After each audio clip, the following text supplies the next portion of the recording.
प्रधानमंत्री नरेंद्र मोदी के नेतृत्व वाली एनडीए सरकार ने अपना पहला बजट पेश कर दिया है। इस बजट को लेकर मुख्यमंत्री विष्णुदेव साय ने कहा कि प्रधानमंत्री नरेंद्र मोदी के तीसरे कार्यकाल का पहला बजट आज प्रस्तुत हुआ। वित्त मंत्री निर्मला सीतारमण का 7वां बजट दूरदृष्टि और दृढ़ निश्चय का बजट है। यह सबका बजट है, सबके लिए सबके विकास का बजट है।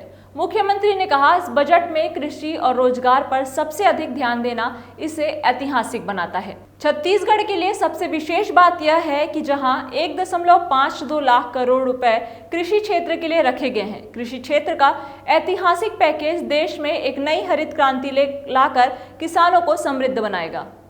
और ये बजट वास्तव में बहुत ऐतिहासिक बजट है।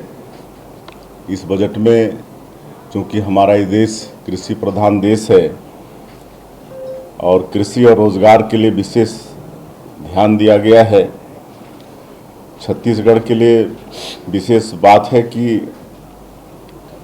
कृषि और रोजगार के क्षेत्र में 1.52 लाख करोड़ रुपए बजट में प्रावधान किया गया है और इससे निश्चित रूप से कृषि और रोजगार के क्षेत्र में एक नई क्रांति आएगी, किसानों में समृद्धि बढ़ेगी। उसी तरह से जनजातीय उन्नत ग्राम योजना लॉन्च हुआ है। जनजाति समाज के 63,000 गांव और 5 करोड़ लोगों को इससे फायदा होने वाला है। छत्तीसगढ़ के आदिवासी क्षेत्रों में एक क्रांति इससे आएगी। 1 करोड़ युवाओं के लिए इंटर्नशिप का भी इस बजट में ख्याल किया गया है और उस दौरान उनको 5,000 रुपये प्रति महीना देने का भी प्रावधान बजट में है और छात्रों को 10 लाख तक लोन मात्र 3% में देने का इस बजट में प्रावधान किया गया है। रोजगार कौशल विकास के लिए 2 लाख करोड़ का स्कीम इस बजट में रखा गया है।